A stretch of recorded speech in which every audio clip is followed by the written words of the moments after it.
The broadcast is now starting. All attendees are in listen-only mode. Hello, everyone. Thank you so much for tuning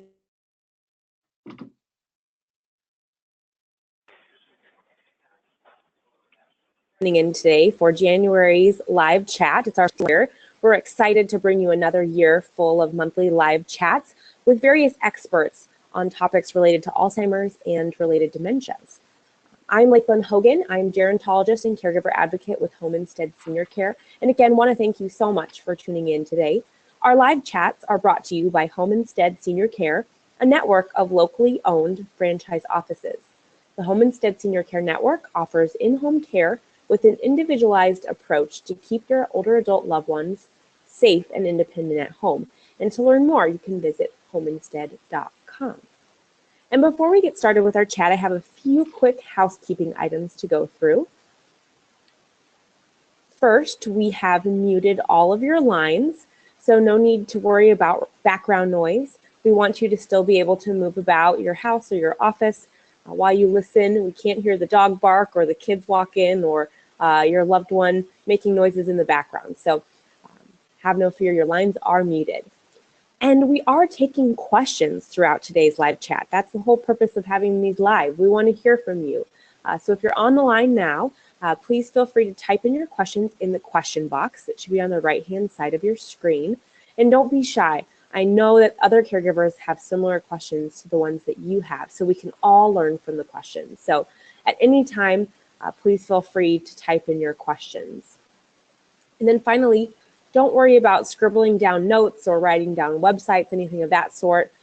We will record this entire webinar and send it out to you via email. And if we mention any links or resources, we will also include those in the email as well. So you can also send that recording on to maybe a friend or fellow caregiver, family member that couldn't be on with us live today.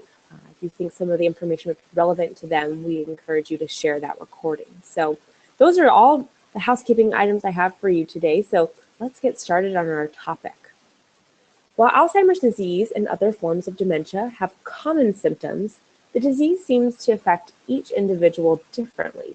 And according to the Alzheimer's Association's Facts and Figures report, studies indicate that people 65 and older survive an average of 4 to 8 years after a diagnosis of Alzheimer's or other dementias, and some live as long as 20 years. So today we're going to talk about how to prepare for the long haul of caring for a loved one with dementia. And along this caregiving journey, caregivers may encounter a number of logistical, social, emotional changes along their journey. And no matter how far along you are at this point in your caregiving journey, we hope that the topics we cover today are relevant to you. So we're going to try to touch on finding the kinds of support that are right for you and your community, ways to cope with the changes in your role. Maybe you're going from a daughter or a son to the caregiver, or from a husband or wife to a caregiver. We're going to talk about tips for caring for the long-term, tips for planning for the long-term care of your loved one. And then a little bit of guidance navigating through the care system, because we know the healthcare here in the U.S. is not always cut and dry. So we're so honored to have with us a guest expert on this subject, Anne Tumlinson. She's founder and CEO of Daughterhood, an organization that solves problems for caregivers, connecting them to high-quality information and community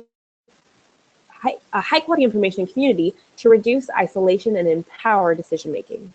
She also leads a consulting and research firm that advises leaders on preparing care delivery systems for a growing population of frail older adults. A longtime health industry and social policy professional, Anne has testified before Congress and appeared before the Long-Term Care Commission and the Bipartisan Policy Center. She researches, writes, and speaks about innovation in the aging services products and content design, and also has been published in Health Affairs, the Huffington Post, McKnight's, and on mariashriver.com. So we are so honored and excited to have Anne with us. Anne, welcome. Thank you. I'm glad to be here. I really appreciate you hosting this, and especially on this topic. Wonderful. Well, Anne, would you mind just starting out by telling us, you're the founder of Daughterhood. What is Daughterhood? and how did it come about? Great. Oh, I'd be glad to. So Daughterhood is actually a community of people who have come together to inspire and inform each other around their caregiving journey. And essentially what we do is we support the formation of what we call Daughterhood circles at the community level, at the neighborhood level. And all around the country now, people, mostly women, are reaching out to us to establish Daughterhood circles in their community so they can bring their friends, their family, their neighbors together to kind of, I call it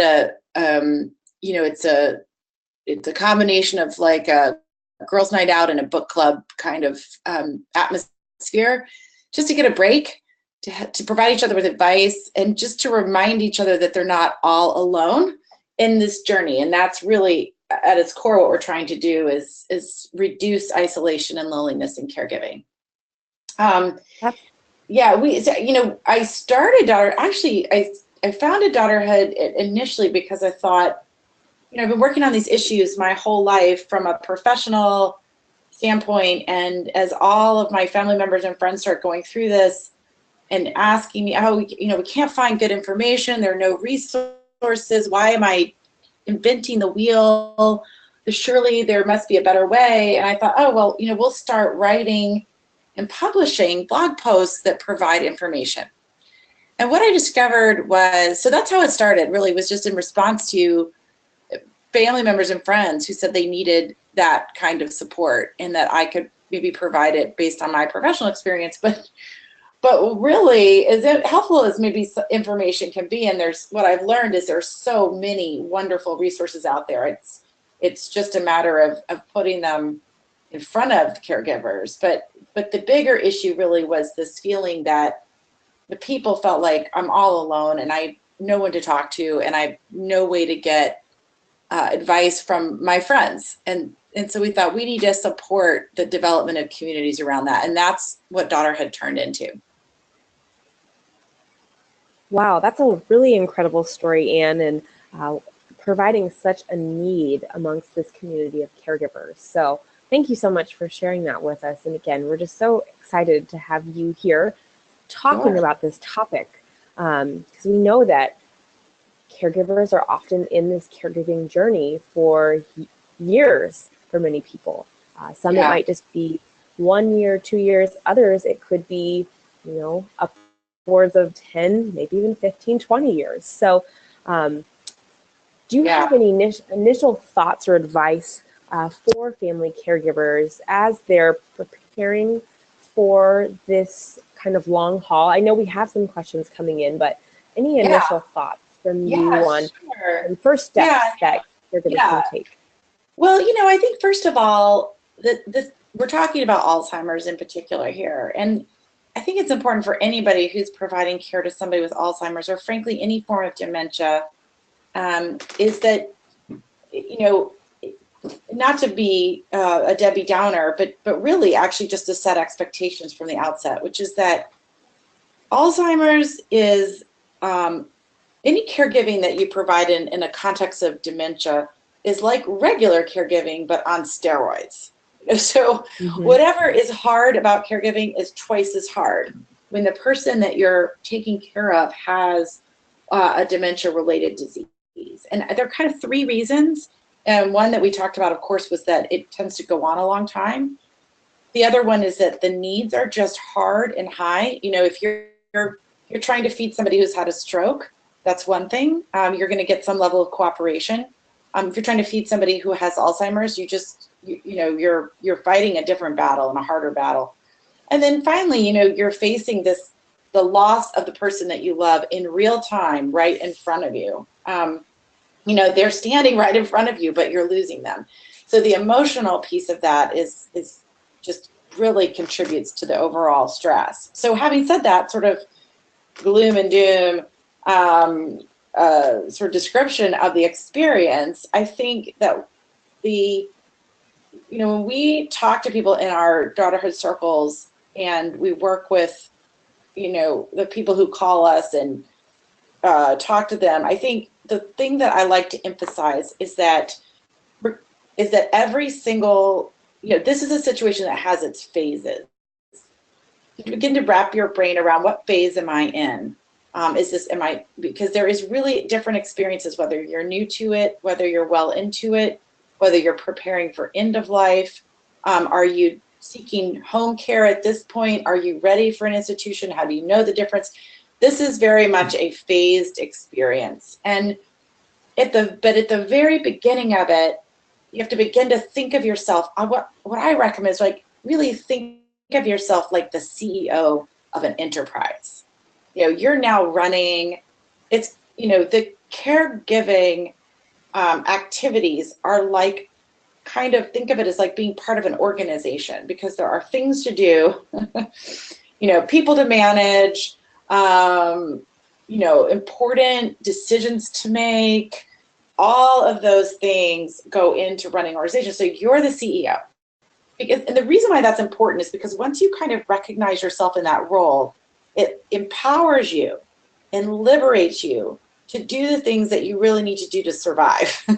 You keep your sanity intact. And that's and there are, a handful of those, and I'll run through them really quickly, but we'll talk about them a lot more as we answer questions. But, a CEO, a good CEO, sets priorities. You can't do everything. You can't make everybody happy. You can't do everything perfectly. You've got a limited set of time, a limited amount of money.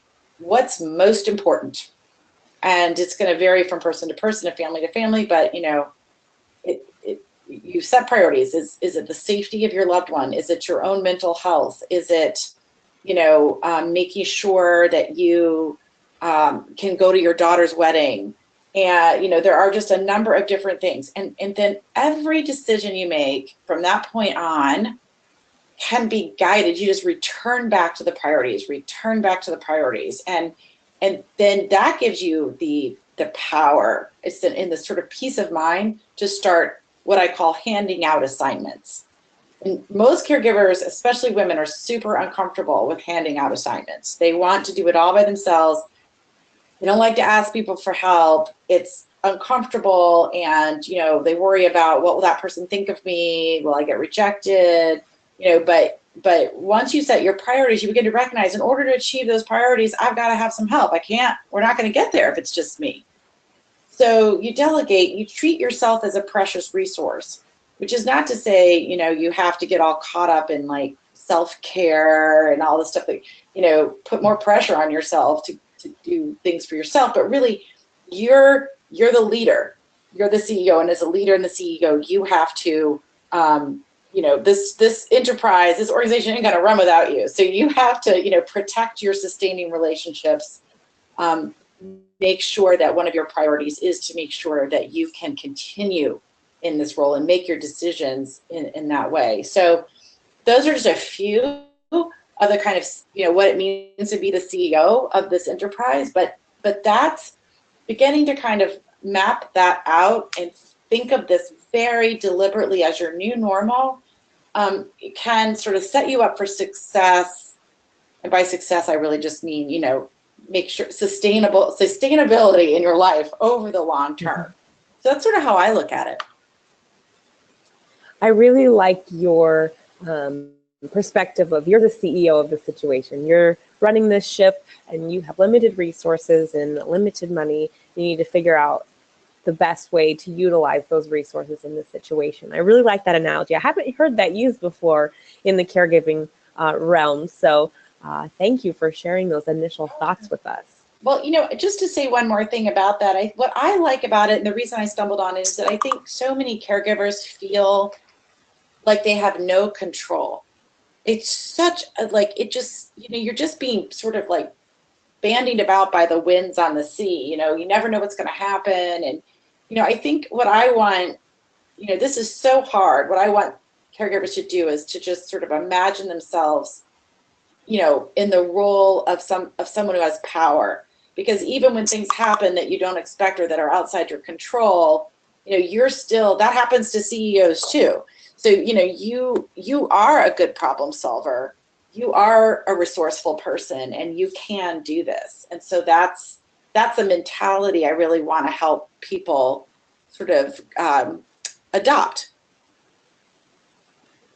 And what a great mentality to have, too. I think caregivers so often can feel helpless, but really Yes. they should feel more empowered in their Right. caregiving role. So thank you so much for forming your organization and for promoting these types of messages to caregivers and sharing these resources. It's so helpful. And I'm really excited to dive into questions. So Anne, if you're ready, we have Yeah. some questions that are coming in. Wonderful. And if you've just joined us, if you missed the first couple minutes, we are taking questions live today for Anne. So feel free to chat them into the question box on your screen. You can type them in at any time, and we'll try to get to as many of the questions as possible. So I'll go ahead and start with the first question comes from Iris, and you kind of touched on this a little bit already. And she says, the biggest challenge is the repeated grief response to continual decline of a person with Alzheimer's disease. Our family has been on the memory impairment journey for almost 10 years now. Each new stage of decline brings another grief process, and I'm emotionally tired. Do you have any advice? So, Anne, do you have any advice for Iris? Oh my gosh, Iris, that is the hardest and most challenging part of this. I have a little bit of advice, but I offer it really humbly. And just to share a personal note, I have a really beloved family member who I'm losing to this disease, right, to a dementia-related disease right now, and I spend a lot of time traveling back and forth to see her, and it is it breaks my heart every time. I find myself, I want her back. I want that personality back that made me laugh and made me feel good about the world, and who was so cute and adorable and charming, and she's gone. And it's happened sort of gradually and also kind of all at once. And so I'm really extremely sympathetic to this grief process. And I want to say a few things about it. First of all, I was really fortunate enough to stumble across an author and researcher named Pauline Boss. So the last name is B-O-S-S, like your boss at work. Her first name is Pauline, and she is an expert in something called ambiguous loss. It's a term I love, and it's this experience of losing someone standing right in front of you. And she wrote a book that I highly recommend called Loving Someone Who Has Dementia: How to Find Hope While Coping with Stress and Grief. And one of the things that she says that I think is advice that I really treasure is that, you have to remember that when we experience sort of normal grief, our society has these customs and rituals that help us sort of process through that. And in this situation, when someone's still alive, but we're losing them, we don't have anything. There's really nothing for you to grab onto. And you're really in what Pauline Boss calls a phase of chronic grief. There's not a resolution. And what she says is that you start, what she actually recommends is that you start to look for ways to create rituals around the phases of loss that you're going through. And even like little ceremonies, even like, giving yourself some time, for example, after you've seen that person, you're going to go back and reflect on who were they, what has changed, how do I feel about it, keeping a journal, making sure you have a lot of people in your, you really build, and this gets back to the CEO thing, you really want to build your community of support really consciously. Find people at your church, find people in your neighborhood, in your family that you can kind of actively grieve with, and assign them that role and let them know that that's what you need. An empathetic sort of psychological family is what Pauline Boss says. And I really love that. and then the rest of it. So, create some rituals. You are losing someone. You deserve to have a process through which you grieve each of these phases, and find your psychological family, ask them for help, assign them that explicit role, and then finally really recognize and start to get comfortable with the idea that there is no such thing as closure, that this is kind of the fabric of your emotional experience. And even though that's really disappointing and a bummer, to say the least, really kind of owning it and recognizing it as your new normal can help you find some peace. So most of all, just go buy that book. That's what I would recommend. That is a great suggestion, and we'll make sure that the title of that book is in the follow-up email. Great. But it's funny you should mention the term ambiguous loss, because I put out a weekly email, pardon me, Alzheimer's email, and that was actually one of the recent topics, and we got so much feedback on the topic of ambiguous loss. And the reason I had heard about it is I came upon a presentation, and it's online on YouTube, and they also in that presentation recommended the same book. So I'm now going to have to go out and buy that book because it sounds like it's just such a good book if multiple people are recommending it. So yes, that ambiguous loss, that's got to be so challenging and so hard, because the person is physically there, but the person that they knew that person to be may not be there anymore. So. One last thing about it that I think it's hard to articulate in a, that you have to really read it, but she talks about this way of thinking as thinking both and not either or. Mm-hmm. That, this person can be both here and not here. I will take care of both, her and myself. I am, I wish it was over, but I wish that my loved one would keep on living forever. So it's just that this is a messy and sort of, there's not sort of like, this is great and this is bad. It's sort of like, it's both, all the time. And getting comfortable with that is, she even describes it as a spiritual process, which I think is kind of nice because it gives you some hope around healing. And so anyway, so I'm glad that you ran across that book too, because that just goes to show what a great resource it is. Absolutely.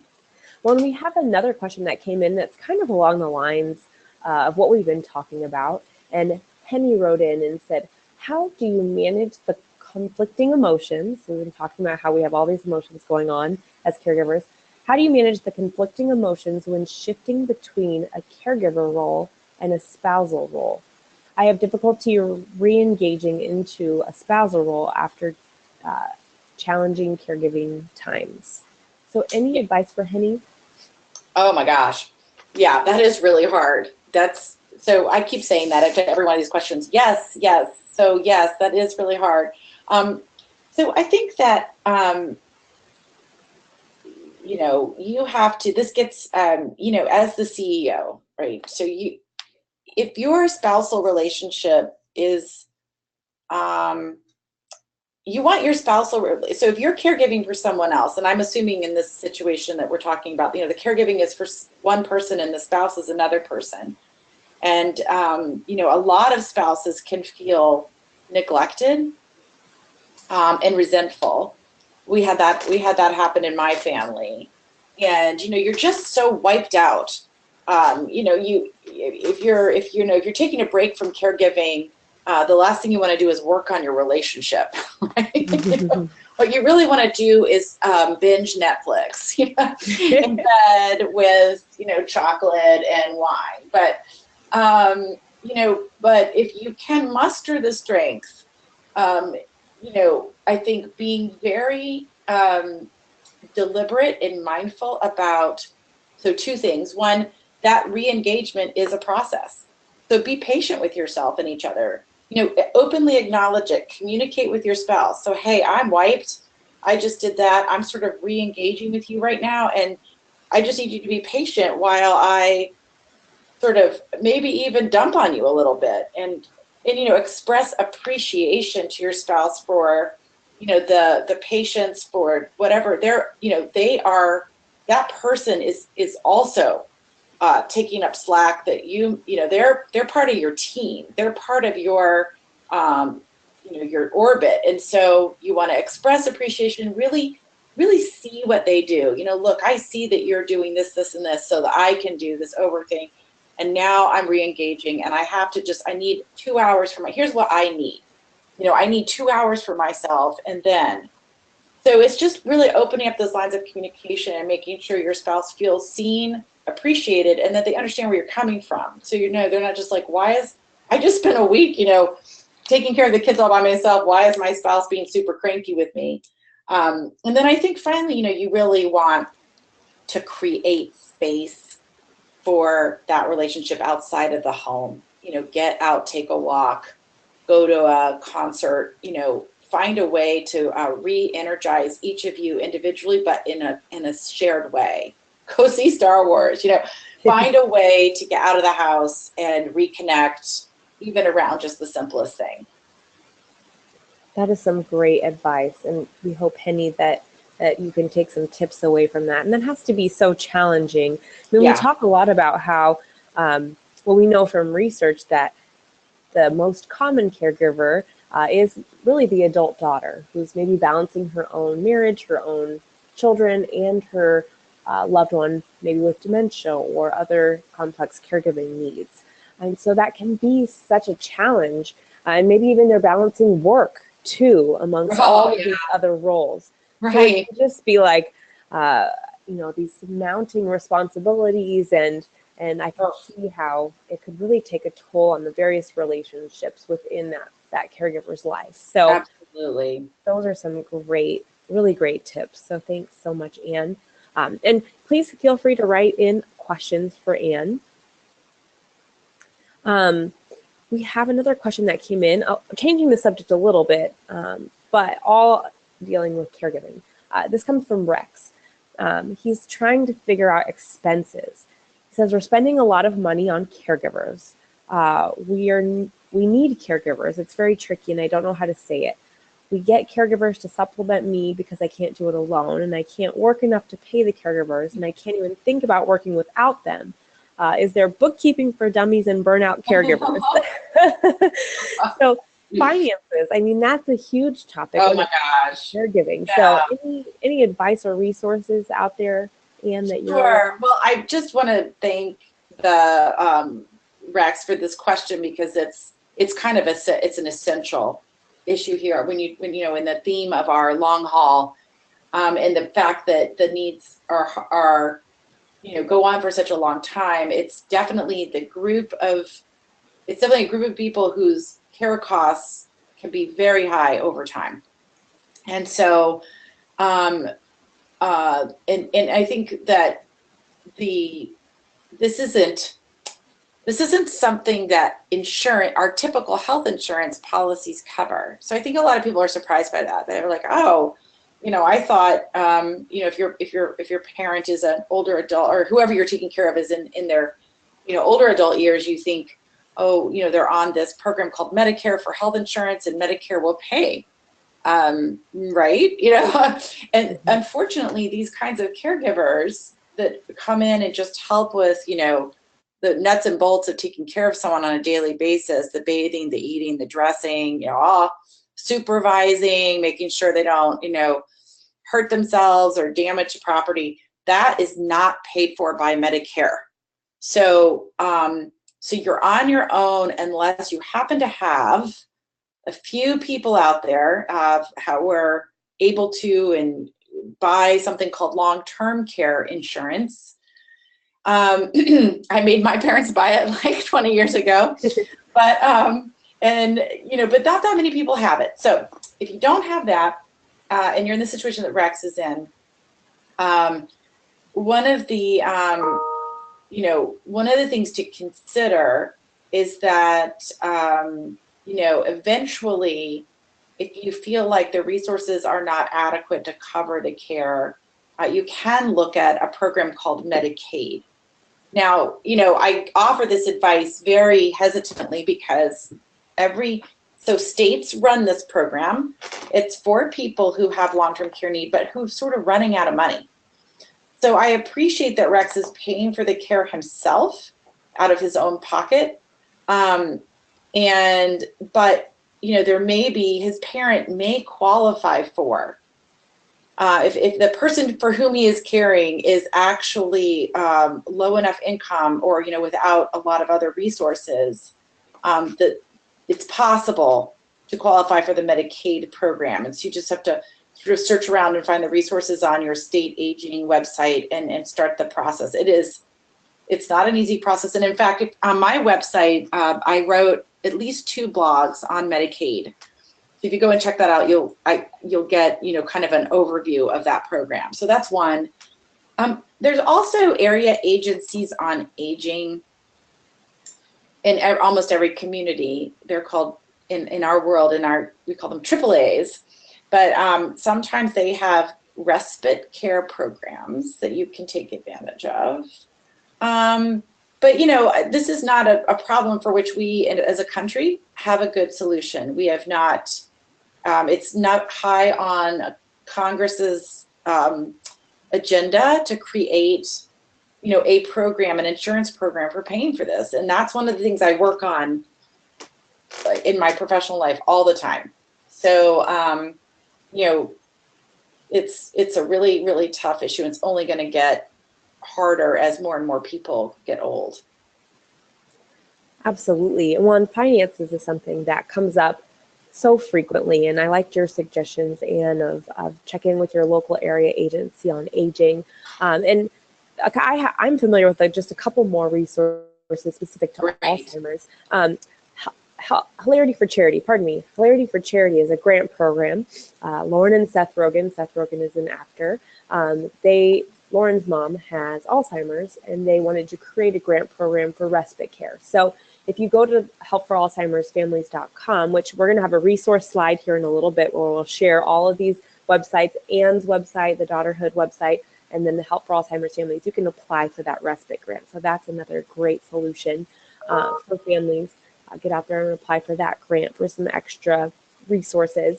And then Home and Sid's actually put together a funding solutions guide as well. And it kind of talks about this, and how people think that care is automatically covered by Medicare, or that their parents automatically have insurance that will cover it. And oftentimes that's not the case. So we'll include that, link to that in the follow-up website as well, or follow-up email as well, so that families listening or caregivers listening can look to those resources for some extra help. Great. That's great. I'm so glad you all put that together. It's, I always get a little depressed because I'm like, I don't know. There's no good answers on this, and I hate not having a good answer, I know, and it's a challenge, especially if the person living with Alzheimer's or the person that's receiving care doesn't necessarily have the funds available. So that's why they rely so heavily on their family members. And that's why our family caregivers do such an important job. I know. Such an important role. It's so true. Yeah. Oftentimes leaned on by their loved ones. So thank you so much for sharing that. And we'll make sure all those resources get included in the follow-up email. Great. So we have another question that came in from Doug. He says, what is the conventional wisdom regarding when it's time to consider finding a care facility? Is there some agreed upon profile, or is it the endurance of the caregiver? And that's a hard question, because I know we talked about, keeping a loved one at home, but we recognize that in some cases, caregivers have to make that really tough decision. And I know, at least in my experience, there's no magic set of criteria because every situation is so different. But Anne, do you have any tips or advice or some general guidelines that families might think of when a facility? I think you're right. I think what we see is that most families really do want to keep their loved one at home as long as possible, and that is such a laudable goal, and it's an important goal. And that's really what everyone wants. So I agree with you that there is not any one, there's not really a agreed upon profile. But there are some considerations that you need to take into account. So I'll just kind of go through those right now. First and foremost is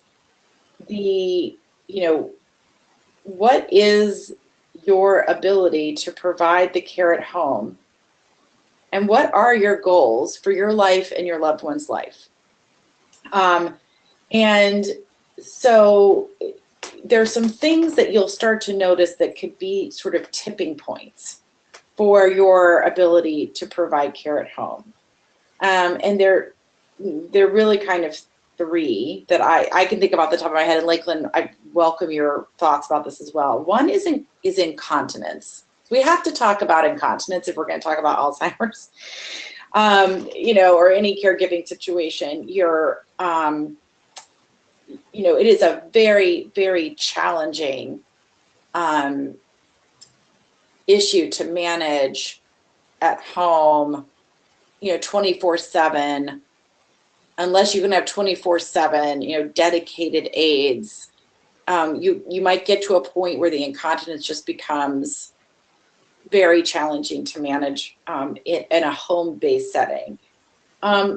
When the caregiver, and so home-based care is really terrific, but if you're living with that person, for example, or you're providing a lot of care also, it's just, you may end up in a situation where you're almost in sort of physical, you're in danger of injuring yourself. I mean, people with Alzheimer's often get up and wander during the night, and they fall and move. Are you physically capable of moving them without getting injured? And I just, I always want to urge. I was actually testifying before Congress, and this congressman looked at me and he said, my dad had Alzheimer's. He said at the end, we had to bring 10 people into the home to manage his care. I think the person has to be constantly supervised at a certain point. So, when you start to kind of cross those thresholds, it's maybe time to start thinking about whether or not a facility option will be good. I always like to say, please, please, please do not wait until your health is ruined. I mean, that is not, that's not what your loved one would have wanted. And so, but then you have to consider things like, well, how good are the facility options in your area? Do you have access to, there's a wide range, a very wide range. I recommend memory care facility, facilities is a place to start. How much do they cost? Can you afford it? I mean, there are really a lot of factors that go into this decision. And so I think just having it on your roadmap remember that kind of like set of phases, that this may be a phase that you will encounter. So for my family member, we're not there yet, but I'm in the process of really trying to figure out, if we get there, what our options will be, where we would want to go, how do we establish a relationship with them, all of those kinds of things. Yeah, those are some great things to consider, Anne. And it is hard because every situation is really so different. And it really depends on the abilities of the caregiver as well, family caregiver, and the resources involved. Right. And something also to consider is just because your loved one has moved to a care facility doesn't mean your caregiving job is over. Oh my gosh, there's I'm so glad much. you said that. Yeah, there's still so much caregiving that takes place even in a care facility. Oh yeah.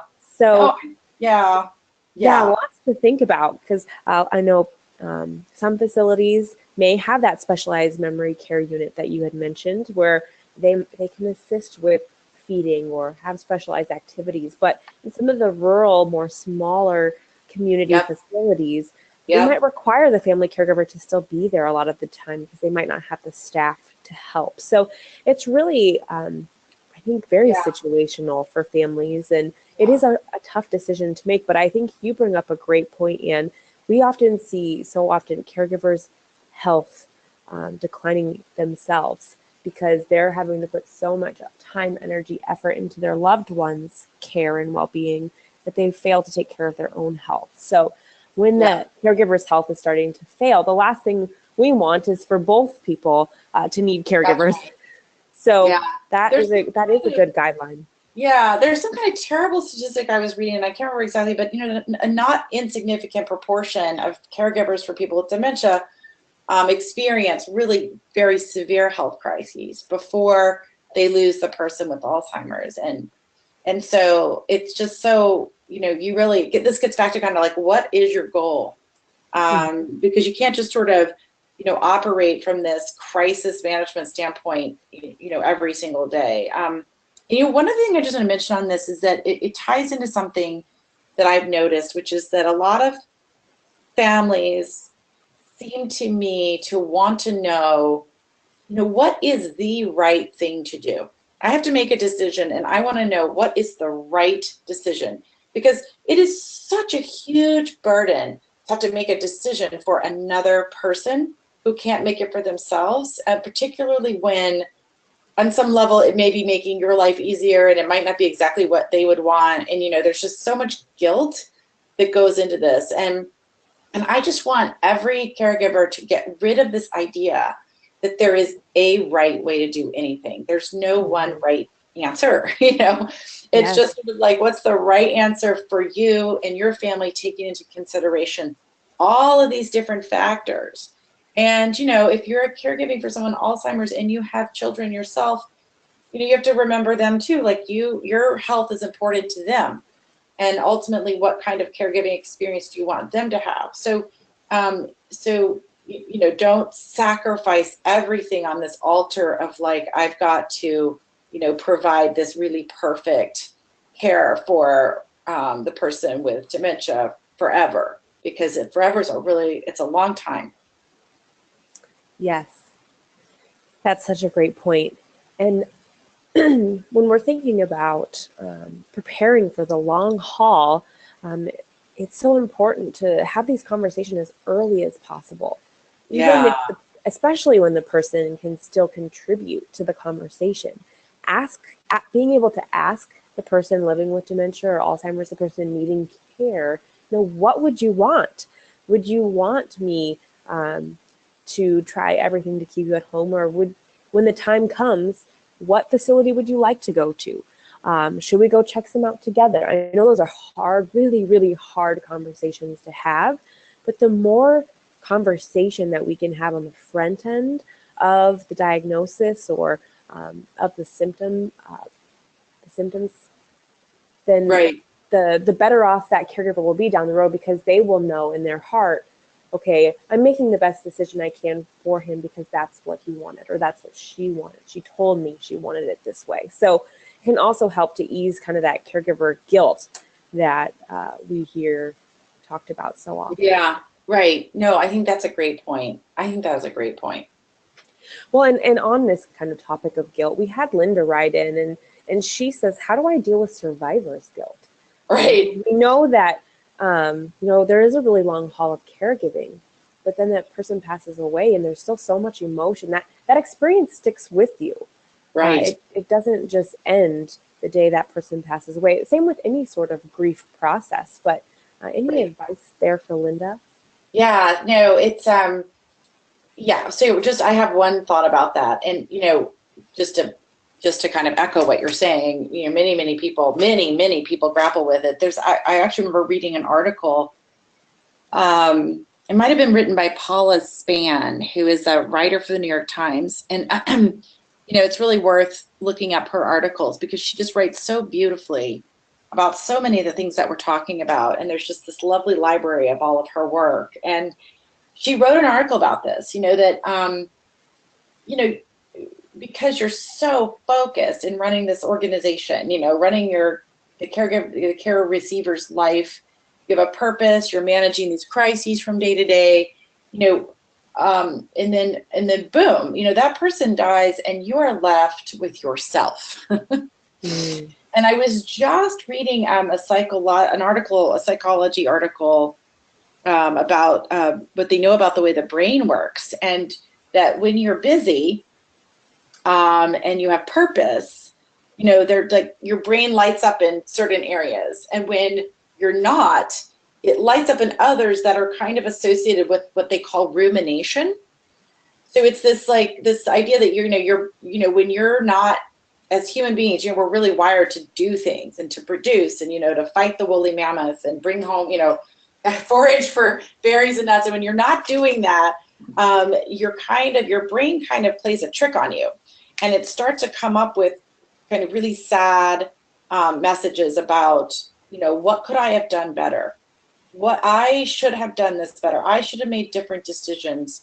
I mean, I should have been, I should have, could have, would have, it should have been me, maybe I could have prevented. And there's just like it's really classic. It happens in everybody's brain, and it's called rumination, and it happens when you're left without anything to do. So recognize that first and foremost. And then I highly recommend looking into meditation and stress relief in classes, because what you want to start to train you just need to understand this is not true. Everything you're telling yourself, I should have done this better, I could have done this better, it should have been me, all of those guilt messages are not true. That's not true.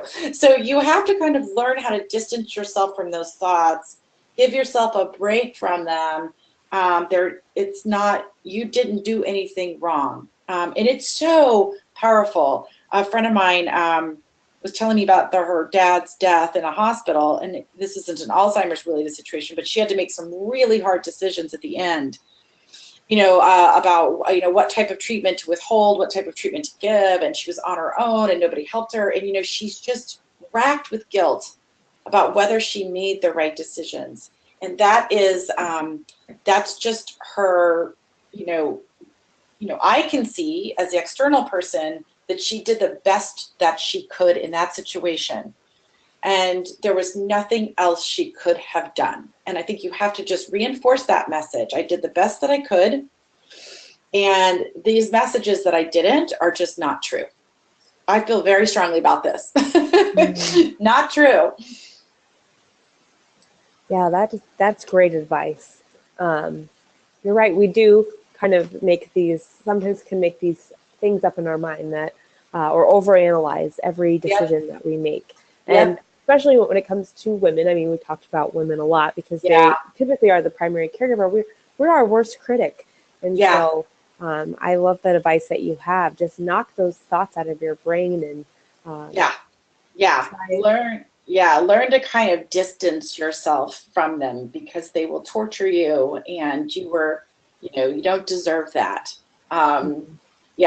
Definitely. So I was going to say one other thing about this, which is just that it's, about the women piece. And some people will say to me, why do you call it daughterhood? And, it's men are doing this too. And it's true. And sometimes I joke and I say, well, that's just because sonhood sounded bad and adult caregiving hood sounded, I joke around. But, really, I do feel like there is a need for women to have a conversation specifically around their experience of guilt that is not, even though men absolutely suffer in caregiving situations, I think they experience the world a little bit differently. So for example, in the healthcare system that we were talking about earlier, how on earth do you navigate this crazy healthcare system? You're in the hospital and the discharge planner wants to send you one place, and the doctor, it's just so insane and stressful, and you don't get what you need. And a man will sort of encounter that system or that situation, and he'll say, wow, that is so screwed up.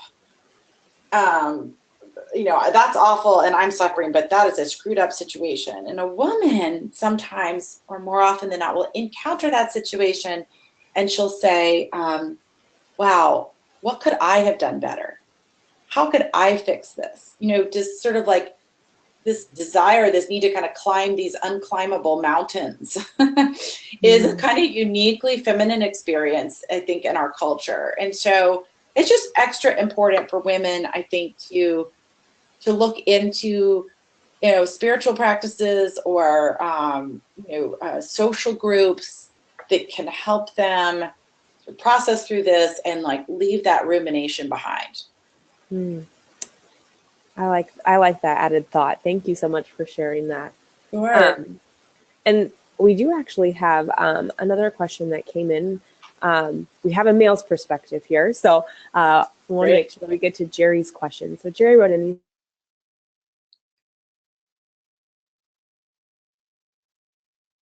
dementia while in the midst of caregiving. My wife has FTD, frontal temporal dementia, and PPA, and I hope to care for her at home to the end, but the end sometimes seems close, and other days some seems very far away.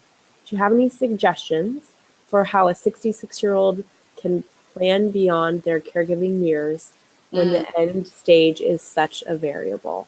Oh, Wow. First of all, my heart just goes out to Jerry. And Jerry, you are playing such an important role in your wife's life. And thank you so much for listening today. But do you have any thoughts on that, Anne?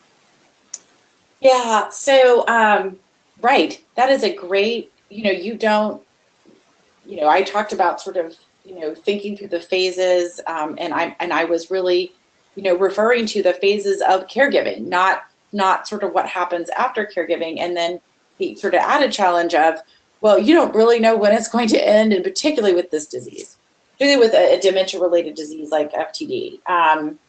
And by the way, that is the diagnosis that my very dear family member has, and so I'm just really so sorry. So I think it comes down to this. I think it's really useful and healthy to sort of start to use your imagination to think about what kind of life in old age you do want for yourself, almost in the absence of caregiving. So what would that look like? And just start to do some visualizations around that. And, if caregiving ends tomorrow, what does that look like? And then start to think about what are even the tiniest little pieces of that you could maybe incorporate now. And so, start to kind of build your map. It's a little bit like, in business when, like you're kind of preparing your company for something that's going to happen, but you're not sure when it's going to happen. You just start to kind of, so, hey, I would like to live in Mexico, making this up, so, when you're, in the rare few moments that you have, maybe you've got your wife sort of settled for a few minutes, can you go online and just start looking at researching, expat communities in Mexico, or I'd like to get more involved in my church, get an email or text message group chain going on. You can start to sort of incorporate small parts of that now. And I think the visualization can be really healthy and give you hope and sort of a sense of future and possibility.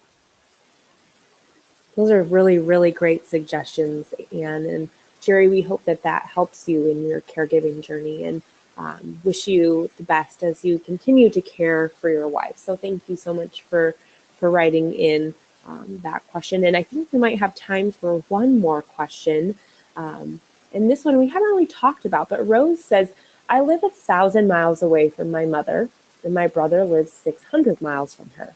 I would be interested in any advice you have about long distance caregiving and what to watch out for when recognizing changes in mom's needs. So do you have any tips or advice for these long distance caregivers? Because we know that, in our global society that we live, or global world we live in, people aren't always next to their loved one who is needing care and perhaps are doing this from a distance.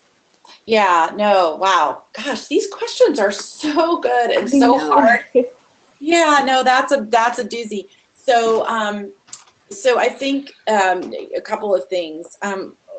I keep saying that, and then there's 10. But anyway, so I think you can become a student of the changes to look out for. There really, there really are a lot of resources on dementia and on the, kind of transitions and the kind of steps through which somebody will go. And I'm going to throw out one more resource, and I can't remember if I, Lakelyn, I've told you about this, but there's a website called Daily Caring, dailycaring.com, and there's a lot of Alzheimer's resources on that. And there's the Alzheimer's Association website. And I bring those up just to simply say, I think, first and foremost, kind of just make yourself, at any time of the day and night, make yourself a student of what kinds of things you need to be looking out for. And so you can sort of prepare yourself, but for what you need to look for when you're there. But I would really encourage you to think about whether or not it is possible to find a kind of partner resource that is local in that area, so that you can have somebody to kind of connect with when you're not there. And a couple of ideas for that, there's friends, there's family, there's church groups, there's things like that. And there's even apps now that you can use to connect each other. There's a zillion apps, it seems like, now that have some, privacy protections that you can use to kind of keep the communications wide open. So there's that. There are technology solutions. I can't remember the name of the article. There was an article in Wired magazine about artificial intelligence and these robots that actually will, interact with, or, kind of, I'm not saying this right, but I've been very negative about technology up until recently, because I'm like, that'll never replace human beings, blah, blah, blah, blah, blah. But I am kind of changing my tune, because I think particularly in these situations, you can have sort of a window into your loved one's life through these kinds of portals and technology. And I wish we'll circulate the name of the article. It's on I shared it on my LinkedIn page, for whatever that's worth, if you want to go and check that out. But there are technology solutions I think could be really helpful.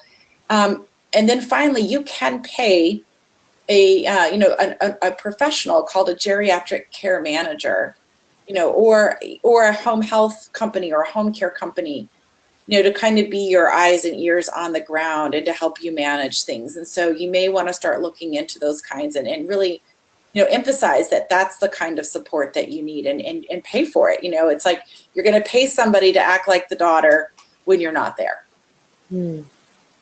All good advice. Thank you so much, Anne. And I'm going to have a advance to the resource slide here so that we can share the resources we have for you. And then we will add all of these great books and resources, tips to the follow-up email that we're going to be sending out along with this recording. So if you want to check out Anne's website, you can certainly search that at daughterhood.org. And then that Clarity for Charity respite grant that I mentioned, it is available in the US and Canada at helpforalzheimersfamilies.com. If you haven't already started following our Facebook page, we have a great Remember for Alzheimer's, very active group out there. You can like us. We also have a great book and an app. So we talked about using technology. We have a free app you can get downloaded at confidencetocare.com. And then we have some other great resources, caregiverstress.com, Daughters in the Workplace, if you're one of those working caregivers. And Missing we Senior didn't Network. even talk about work. Yeah, we didn't even get to that topic. It'll have to be a topic for another day. Yeah, I'm sorry, everyone. Yeah, that's okay. But we have lots of great resources here. Yeah. And so we'll add Anne's great resources to the list. And then we're going to be continuing this live chat. So check it back in with us. Check the Facebook page for our February event that we have coming up. But finally, Anne, I just want to thank you so much for being on our live chat today. You have brought so much good advice and resources and hope and inspiration and empowerment to our listeners today and to our caregiving community. So I just want to say thank you for all that you do in the caregiving space and for all you do through your Daughterhood organization. Thank you. Well, thank you so much for hosting this and making this a priority. You personally, and also Home Instead as an organization. It just makes me love you guys. So thank you. Well, thank you. And we're so excited to be back here in February. So please check out our website for more details on the chat. We have the date almost nailed down, so we'll be announcing that soon. And then if you have any other questions, you can always reach out to us at livechat@homeinstead.com. So thank you all. Thank you, Anne. Thank you, everyone, for tuning in. And we hope you have a great rest of the day. Talk to you later. Wonderful. Bye. Thank you. Bye.